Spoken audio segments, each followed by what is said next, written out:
Hello， 大家好，今天终于不下雨了，看这么大的太阳。我们租的那块地里面那些残渣，爷爷说让我们先清理出来，他才能给我们犁地，所以我们今天就打算把里面的那些残渣给它清理掉，然后看一下爷爷什么时候有时间来给我们犁一下。犁了之后，我们开始修房子。我们前面那一块想的是就不种菜了，就种在其他地方，然后那一块用来堆材料。我们要去查查他们上面借工具，他们上面有那个钉耙，所以我们去拿来好用一点。久违的阳光呀！昨天晚上下了一场暴雨，这会儿出大太阳了，所以说我们要赶紧把那块地耕出来。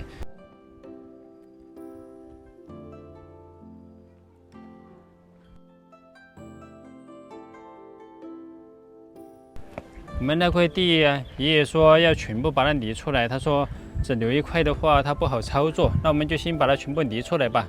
如果说到时候要堆材料再说。曹操，我们借一下你们那个钉耙，你们得有吗呢？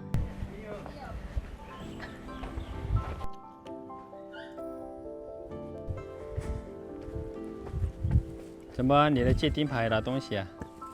曹操给一恒他们的草莓。今天呢，主要是把这里面他们上次烧了一些秸秆给它清理出去。这些的话倒是没什么清理的。本来想的是这一块给它留出来，不耕，但爷爷说他要耕的话，就把它全都耕出来，这样的话他也好操作。他们把它全都耕出来吧，反正也没有什么，因为请到了爷爷，他就想的是让他把这块地给它弄好。如果说只耕一半的话，他觉得收我们钱收高了，他也觉得过不去，收低了嘛又不划算。你看这个地里面就爱长这个这木锄都锄不干净啊！别小看我们现在处理的这些残渣，可是又另外花了200块钱，因为这是这块地的地主，他自己来清理了2天，然后多给我们算了租金在里面，所以大家觉得我们的租金高，就是这个原因。对，你看他上次打了那个除草剂，也没除得了这个草，生命力太顽强了。对，所以为什么他们都不愿意租这块地，就是因为它很爱长草。主要就是这种，就是要把这些勾出去。没有烧完的。因为他怕这个犁地的时候刺到牛的脚。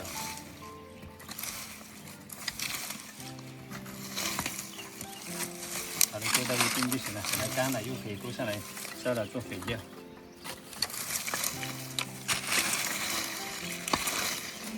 如果说明年他这个租金可以给我们降一些200块钱年的话，我觉得我们可以做长期，把这一节给它弄成水田，我们种一点稻谷。因为这一块的话，它没有什么遮挡，阳光很充足。可以。弄水稻的话，我们到时候就不用到别的地方去买大米吃了。对啊，主要是我们现在的水资源丰富呀，而且上面邻居家也说可以让我们永远的用上面沟里面的水。你看现在雨季比较丰富，所以这块田里面即使没有特意去放水，你看它水沟里面都是满的。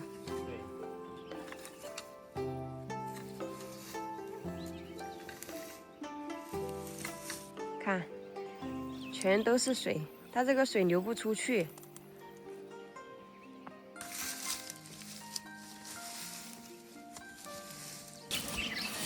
很多朋友建议我们用那位叔叔的耕地机来耕这块地，那位叔叔也是说可以免费给我们耕地，但是呢，因为我们提前跟放牛爷爷说了，我们说请他来给我们耕这块地。如果说我们中途去叫别人来耕的话，怕人家多想，所以说我们说出去的话都要算数。主要是村里面的爷爷，他平时都是干农活，能有一点做工的机会，他都是不会放过的，因为在他们眼里，能挣一点点钱就是对自我价值的认可。对呀，像这种草都是刚才那个藤干枯的，他们上打了那个除草剂，没想到没有多久又长出来了。还好我们这块地没有拿过来，马上就把它耕出来，不然的话它草还要多一些。我们想的是最近在出太阳，给它跟翻一遍后就把它晒一下，就把一些草给晒枯萎了。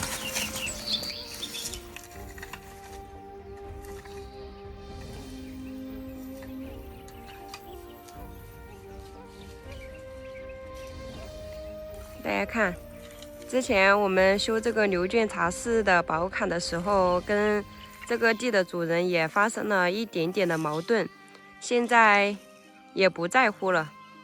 现在他愿意把这块地租给我们，我们愿意租他的地，这也是我们缓解矛盾的重要原因之一。看这里的宝坎。现在那个缺口也依然在，我们也不补它。这块地的主人也没有再说什么了。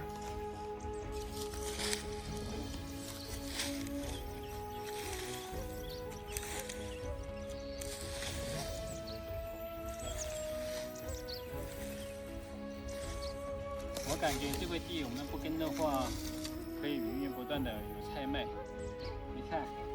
这些葱它自己又长起来了。对，是之前那个阿姨种的，现在感觉越变越多了。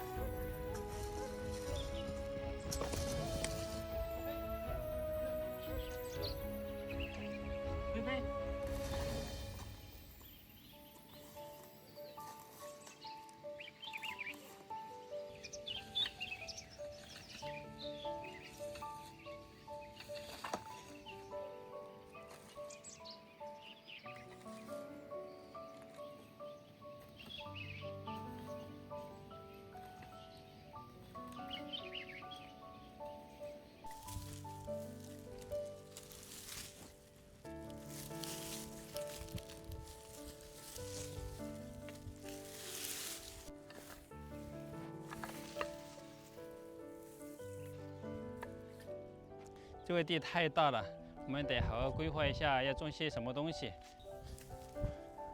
他当时多要了200块钱，就是他打药还有砍这个宝坎的这些杂草的。我们自己来清理了一下这块地，这块地清理起来太难了，他多要了那些钱也是正常的，就相当于1个人1天的人工费。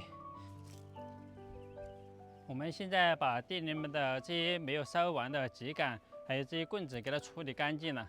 因为爷爷说，主要就是怕牛受伤吧，因为他耕地的时候会把这个泥耕得很深，然后那个秸秆要是埋在地里面，牛再踩下去的话，要受伤了，那就得不偿失。